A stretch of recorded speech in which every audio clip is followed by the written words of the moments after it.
Hello friends, स्वागत है आपका आर के क्लासेस में। दोस्तों, आज की क्लास में हम लोग बात करने वाले हैं बीपीएससी मेंस 66 का एक क्वेश्चन है, केंद्र राज्य संबंध। इसको विस्तार से जानेंगे। काफ़ी इंपॉर्टेंट टॉपिक है और ये कई दफ़ा एग्जाम में पूछा जा चुका है। इसके अलावा दोस्तों, पेपर 1, पेपर 2 और ज्योग्राफी संबंधी अगर आपको नोट्स चाहिए तो आप जो है इस नंबर पर व्हाट्सअप कर सकते हैं। इसके अलावा किसी और ऑप्शनल में जो है किसी प्रकार की कोई सहायता नहीं हो पाएगी।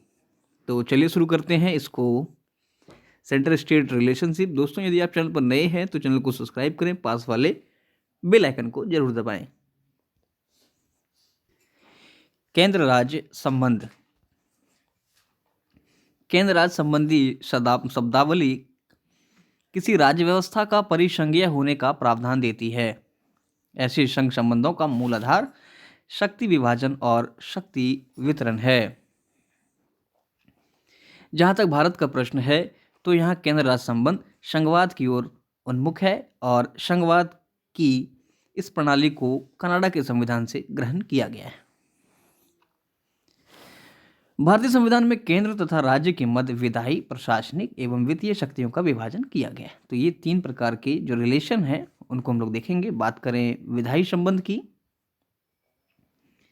तो कहता है अनुच्छेद 245 में उल्लिखित है कि विधि के अधीन रहते हुए संसद भारत के संपूर्ण राज्य क्षेत्र और उसके किसी भाग पर के लिए जो है विधि कानून बना सकेगी तथा किसी राज्य का विधानमंडल उस संपूर्ण राज्य या उसके किसी भाग के लिए विधि भी बना सकेगा।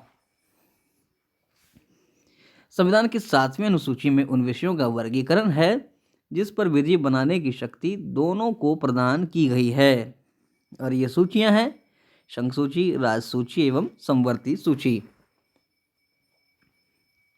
कहता है कि संघ सूची में उन विषयों को शामिल किया गया है जो राष्ट्रीय महत्व के हैं तथा जिन पर कानून बनाने का एकमात्र अधिकार केंद्र सरकार को है। कुछ विशेष परिस्थितियों में संसद भी इस सूची में शामिल विषय पर कानून बना सकती है। समवर्ती सूची में ऐसे विषय शामिल किए गए हैं जिन पर कानून बनाने का अधिकार संसद एवं राज्य विधायिका दोनों को है।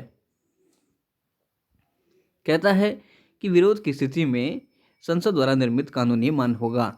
जैसे समवर्ती सूची में कोई विषय है, उसमें अगर सेंटर और स्टेट के बीच में अगर तनातनी हो जाती है तो सेंटर द्वारा बनाया गया कानून वैलिड होगा। कहता है कि जिन विषयों को संघ सूची, राज सूची अथवा समवर्ती सूची में शामिल नहीं किया गया है उन पर भी कानून बनाने का एकमात्र अधिकार केवल और केवल संसद को है। आगे कहता है कि कुछ ऐसी स्थिति भी है, परिस्थितियां होती है जिसमें कि राज्य सूची के विषय पर कानून बनाने की शक्ति संसद को मिल जाती है। जैसे कि संविधान का अनुच्छेद 249। इस अनुच्छेद में प्रावधान किया गया है कि यदि राज्यसभा अपने उपस्थित तथा मतदान करने वाले सदस्यों की 2/3 बहुमत से यह प्रस्ताव पारित कर दे कि यह राष्ट्रहित को ध्यान में रखकर संसद राज्य सूची में वर्णित विषयों पर कानून बनाए तो संसद को राज्य सूची में वर्णित विषयों पर कानून बनाने की शक्ति प्राप्त हो जाती है। इसके अलावा अनुच्छेद 252 में वर्णित है कि जब 2 या 2 से अधिक राज्यों के विधानमंडल प्रस्ताव पारित कर संसद से यह अनुरोध करे कि वह राज्य सूची में वर्णित किसी विषय पर कानून का निर्माण करे, तब संसद राज्य सूची में वर्णित उन विषयों पर कानून बनाने का जिस पर अनुरोध किया गया है उस पर कानून बना सकती है। लेकिन संसद द्वारा निर्मित कानून केवल उन राज्यों पर लागू होता है जिन्होंने इसे अनुरोध किया। आगे कहता है कि अनुच्छेद 352 के तहत जब कभी राष्ट्रपति द्वारा राष्ट्रीय आपातकाल घोषित किया जाए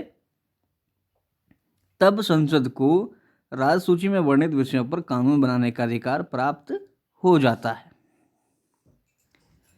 लेकिन संसद द्वारा इस प्रकार राज्य सूची पर बनाया गया कानून आपातकाल की अवधि के समाप्त होने के 6 माह के बाद अपरिवर्तनीय हो जाता है। बात करें अनुच्छेद 356। जब राज्य में संवैधानिक तंत्र की विफलता के कारण राष्ट्रपति शासन लागू किया जाता है तब संसद को राजसूची के विषय पर विधि या कानून बनाने तथा राज्य विधानमंडल द्वारा प्रयुक्त की जाने वाली शक्ति का अधिकार प्राप्त हो जाता है। यदि संसद चाहे तो इस प्रकार राज्य विधानमंडल की शक्तियों का प्रयोग का अधिकार राष्ट्रपति को दे सकती है तथा राष्ट्रपति कुछ शर्तों के साथ इनका प्रयोग का अधिकार अन्य प्राधिकारी को दे सकता है। उल्लेखनीय है कि राज्य के विधायी मामलों पर भी केंद्रीय नियंत्रण का प्रावधान किया गया है। राज्यपाल राज्य विधानमंडल द्वारा पारित विधेयक पर अपनी सहमति देने के पूर्व उसे राष्ट्रपति के विचार के लिए आरक्षित रख सकता है। जिस विधेयक में उच्च न्यायालय के अधिकार क्षेत्र में कमी करने का प्रावधान किया गया है उसे राष्ट्रपति के विचार के लिए आरक्षित रखा जा सकता है। बात करें प्रशासनिक संबंध की तो कहता है अनुच्छेद 256 से 263 तक केंद्र और राज्य के बीच प्रशासनिक संबंध को स्पष्ट किया गया है। केंद्र सरकार को यह अधिकार है कि वह प्रशासन के संबंध में राज्य को निर्देश दे सकती है और केंद्र द्वारा यह निर्देश दोनों परिस्थितियों में सामान्य एवं आपात में देने का अधिकार प्राप्त है। बात करें सामान्य स्थिति में तो विधियों के सम्यक अनुपालन हेतु राज्य के अंतर्गत केंद्रीय कार्यपालिका में राज्य कार्यपालिका के हस्तक्षेप को रोकने हेतु, रेल और संचार सेवा के निर्माण या उसकी बहाली हेतु, अनुसूचित जनजाति हेतु योजना निर्माण एवं उसके कार्यान्वयन हेतु, भाषाई अल्पसंख्यक वर्ग के बालकों को प्राथमिक स्तर पर मातृभाषा में शिक्षा हेतु सुविधाएं सुनिश्चित करने के लिए, हिंदी भाषा के विकास हेतु यह सुनिश्चित करने के लिए कि राज्य की सरकार संविधान के अनुसार संचालित की जाए। अगर बात करें आपातकाल की तो कहता है कि केंद्र राज्य को यह निर्देश दे सकती है कि राज्य की कार्यपालिका शक्ति का प्रयोग किस प्रकार किया जाए। राष्ट्रपति शासन की स्थिति में राज्य की समस्त कार्यपालिका शक्ति के प्रयोग के लिए केंद्र राज्य को निर्देश दे सकती है। वित्तीय आपात की स्थिति में राज्य में सेवारत कर्मियों के वेतन भत्ते आदि में कमी की जा सकती है। अगला जो है वित्तीय संबंध, इसकी बात करें तो कहता है कि संविधान में अनुच्छेद 264 से 291 तक केंद्र राज्य के मध्य राजस्व के स्रोतों का स्पष्ट विभाजन किया गया है तथा संविधान में यह प्रावधान भी किया गया है कि संसद संघ सूची में वर्णित विषयों को पर जो है कर अध्यारोपित कर सकती है, जबकि राज्य विधानमंडल राज्य सूची में वर्णित विषयों पर कर अधिरोपित कर सकता है। बात करें संघ की प्रमुख राजस्व स्रोत की तो निगम कर, सीमा शुल्क, निर्यात कर, rail, reserve bank, share bank, विदेशी ऋण, कृषि भूमि को छोड़कर अन्य संपत्ति पर संपदा शुल्क। और अगर बात करें राज्य के प्रमुख राजस्व स्रोत की तो ये है व्यक्ति कर, कृषि भूमि पर कर, संपदा कर, भूमि और भवनों पर कर, पशुओं तथा नौकायन कर, बिजली उपयोग तथा विक्रय पर कर, वाहनों पर चुंगी कर इत्यादि।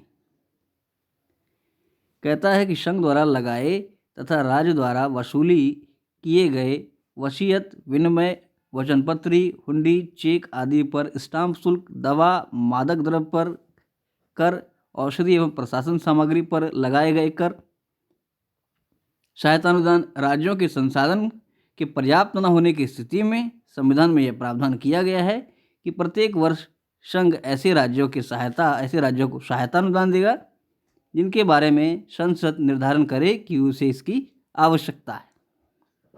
तो इस प्रकार का केंद्र राज्य संबंध जो है, अब इसमें टेल पार्ट ऐड हो सकता है कि हालिया में किसी स्टेट को लेकर के जो है पूछा जा सकता है, तो उससे वो करंट अफेयर्स थोड़ा सा इसमें टेल पार्ट ऐड किया जा सकता है, तो वो करंट अफेयर्स में हम लोग बात करेंगे। मिलते हैं अगले वीडियो में। धन्यवाद।